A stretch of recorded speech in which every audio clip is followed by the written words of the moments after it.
travel of the world. Now, my social medias, Instagram in particular, I usually do the morning worship, but the way that things are set up with monetization and copyright and all that good stuff, a lot of the songs that I select are taken down. So it's kind of discouraged me, because I don't want to keep playing the same songs over and over when there's so much good, positive, uplifting music out there. It's really discouraging, right?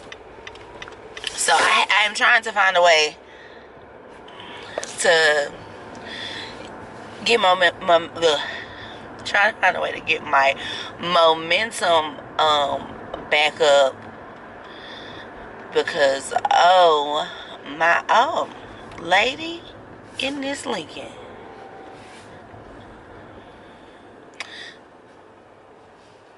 I knew the way she flew out the gas station that her self was a boomer. And I just came flying out the gas station like a bat out of hell, and then stopped right in front of me. And luckily, I be cruising, I don't be flying. But she just came flying out and whipped this big old, big-bodied 1987 Lincoln. Girl, get in the lane that you're supposed to be in, honey. Woo, child, people is out here on the road, and they is doing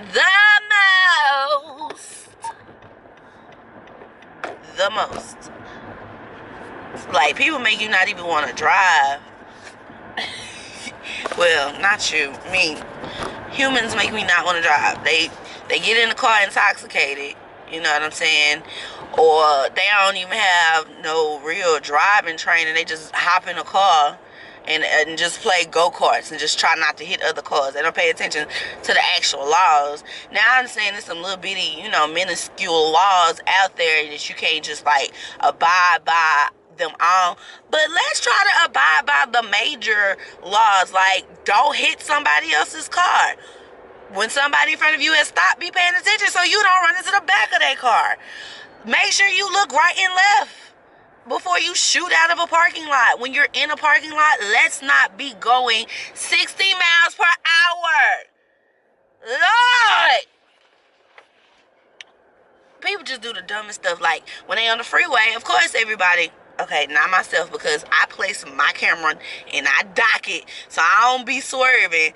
But people be, recording and Snapchatting and YouTube and then not paying attention to the road. It is annoying.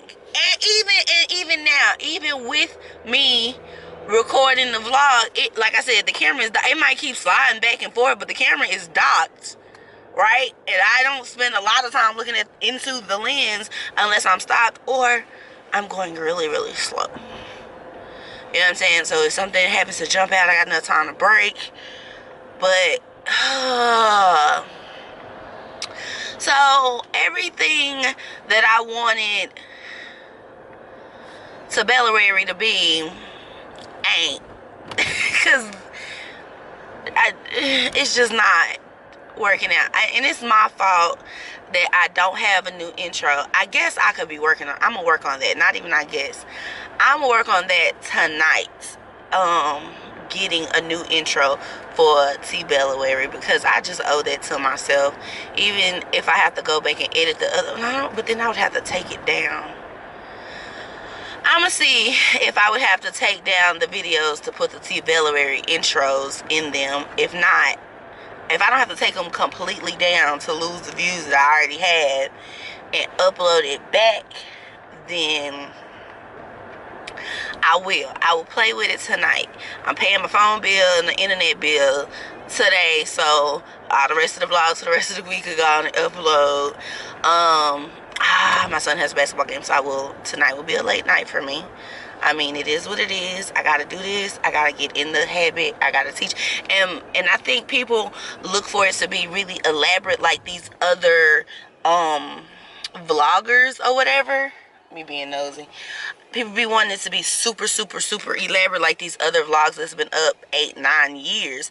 But I be asking people, when you watch my vlog, take into accountability, I've been doing this for 1 year. Okay? Self-taught on everything. These people have cameras that's worth $8,000-$9,000. They have equipment that's worth thousands and thousands of dollars, and programs that's worth, you know, thousands of dollars. And if you want me to be on the level as another, you know, big blogger, YouTuber, whatever, then you're definitely gonna have to start watching my content, because guess what? I gotta have money to pay for these things. And until I get the money, I will upgrade when I upgrade. And that's just how that's gonna work, and that's just that on that. Okay, if you want to see more, watch more. If you want me to do more, be more places, view more, share more, subscribe, and that's all I'm gonna say. And just you know, that's just that on that. Until then, I will grow as my income grows. I'm really excited about a couple of things that should be coming into really soon, sooner than later, hopefully. So yeah, I'm just taking it event by event, thing by thing, but I am super, super excited and some things that's in store for me. So yeah, all right, well, until the next time I talk to you, I'll just talk to you then. All right. Morning. Hey y'all, I know y'all probably tired of seeing vlogs of me in my car, but this is when I do my best thinking. Every morning I try my best to do my own personal devotion. I am a good old Southern Baptist from Dallas, Texas, and I do believe in prayer and worship every day, not just on one day out of the week. I do believe on treating people well, even though in some of my vlogs you will notice that I am a cursing Christian. I'm going to purposely try to limit the amount of cussing that I do on the vlog, because I'm thinking that some of my videos won't be able to be monetized because I was cursing. But that is my life. I'm not a saint, right? I'm not perfect. I don't have a perfect life. It does not always go right with me. I have anxiety. I battle with depression. And I'm learning that just because my things may not be as severe or dangerous as other people's things, they are still things to me, right? Like the things that I struggle with, my insecurities that I have, the things that I always want to make sure I'm working on, are valid things. And there is always somebody out there. I just don't understand why people do this, but there's always somebody out there like, oh, you complaining about this, that's nothing, I've been through this, and this. I try to purposely not be that friend. I do try to be the relatable friend, saying, friend, I share these similar experiences, I share these similar grievances, I share these similar pains, these similar truths. Like, I try to be that friend for my friends, but I do notice that I can't have those deep connections with all of my friends because they want to unpack everything on me, which is why I have, you know, started distancing myself, because you only got but one time to tell me about your problems before we talking about solutions. And I think I've trained my friends enough to know that if we not talking about solutions, do not talk to me about it. I don't have the emotional capacity to deal with it.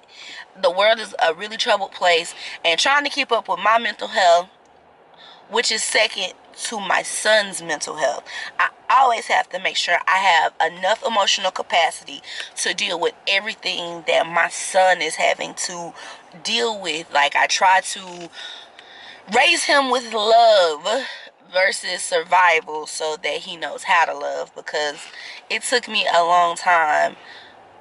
I mean, because I was raised on love and survival, If that makes sense. Some people are solely raised on survival. Some people are solely raised in pure love, and I was raised in a mix of both. And I know my mama probably would never admit it, but she struggled. She did the best that she could. And I'm not saying she financially struggled. I am an emotional being. Raising a Capricorn is really hard because we are sensitive to everyone. We want to make everybody happy. But we're fixers. Like, okay, let me break this down. Capricorn is the earth sign, meaning we can handle the fire, we can handle the flood, we can handle the wind, we can handle every element of the earth because we are the earth. We are grounded, which means we can tolerate the heat that comes from, the fire signs, and we can tolerate the water and the floods that come from the water signs and all the whirlwinds and the dust storms that come from the wind signs. We can handle it, but because we do, it's like, I don't know if you've ever watched Black Panther. There's a part in Black Panther where they're just hitting the suits, and it's absorbing the shocks and all of the tensions, and then when he touched the ground, everybody exploded. And that is the epitome to me of a Capricorn. You can give us everything, dump everything on us, give us everything and whatever, but when it's time to strike back, it's really hard, it's really aggressive, and it comes off as we are cold, we're heartless, and it's not that, we're just worn. And I know for me, I know personally that is me. I try not to get to a point where I explode, because I used to in my younger years. I used to absorb everything, every negative comment somebody said to me, every critique, because people are always critiquing me. Everybody always has an opinion of me and wants to tell me how to be me. Everybody, all my life, everybody is telling me how I should be me, right? So once I got to a point where it was like, I don't want to do that no more. I don't really care about this image. I don't care about this lifestyle that you have mentally set up for me in your mind. I want to be me. I want to be the me. I want to make the mistakes. I want to fall. I want to pick myself up. I did some things when I was younger that betrayed my mom's trust, but it was like I had to live in this bubble not to betray her trust ever again, and it kind of hindered me because I wasn't out living the way that I should have been living, because I was living in fear of, I can't go through this emotional turmoil again. I put myself in restraints in order to keep her from being mad at me and emotionally pleasing her and not embarrassing her, but I wasn't 100% doing it. I did some things that I wanted to do now. I did, but it was still safe. I didn't take the risk in my life that I wanted to take. I took the risk within the limits that I was given, if that makes sense. Like, I don't know if this makes sense to other people, but to me it makes sense. Like, I was given two options. You do this or you do this. And within those two options, I lived the most that I could. And like now, I just live the life that I want to live. And I found a mate that could support that. And I've set my son up to where he understands that he doesn't feel abandoned, he doesn't feel neglected, he doesn't feel, I always put him first. I always tell him what I'm thinking. I always tell him about my ideas. I always have him involved, and that way I have the support of my family when I step out and do these different things. And it's been working out so far. I purposely centered myself around the things that I knew I needed to heal. And I try to live without the limits. And I try to raise my son to live without the limits. Are you crossing the street? Oh, you're not? Okay, cool. Yeah, I try to teach my son to not live within certain limits. Like, there are boundaries, I'm not just, you could do whatever you want, however you want, whenever you want to, because I still have to be a parent. But as far as him and cultivating him to be an adult, I try to encourage him to explore all the options, not just the safe ones. But even if it's something, I feel like if your mind thinks it, you should try to follow through with it. I know I'm rambling, but that's how my mind works. I take everything that I would have wanted or never thought that I could have or never thought that I could want, and I try to open all of those doors for him and then give him the tools to choose which door that he wants to go through. I had to tell him the other day because I just be seeing these stories, and everybody, when they come up to him, they're like, oh, you gotta play basketball. Oh, you gotta play football or some type of sports. You're gonna be a professional athlete. And I had to sit down and tell people. I tell people all the time, he could be a doctor. He could be a 6'7" lawyer. He could be a 6'7" architect. He could be a 6'7" public school teacher, CEO of a Fortune 500 company. Stop putting him in this box that he has to be a jock. I've always pushed great grades. I said, if you learn everything that you need to learn, you can be whatever you want to be. You just can't be no bum. So, that's what I'm talking about. Like, my whole life, people had this idea of what I would be when I grew up. And it scared me into just trying to be a mom, be a wife, go to work, make a living. And it just scared me. It scared me 100,000% to pursue singing and music and have to leave my child and deal with the music industry, or make movies and have to be without my children if I have more, because I never saw no examples of you can have your child and do all of these things. I didn't have those examples because there was a time where all of these working moms was not a thing. So I didn't have the example, and I just wasn't willing to risk my relationship with my sons to do it. My son to do it. So, yeah, that's my morning rant. And I'll just talk to you the next time we talk. And when I talk, we was talking.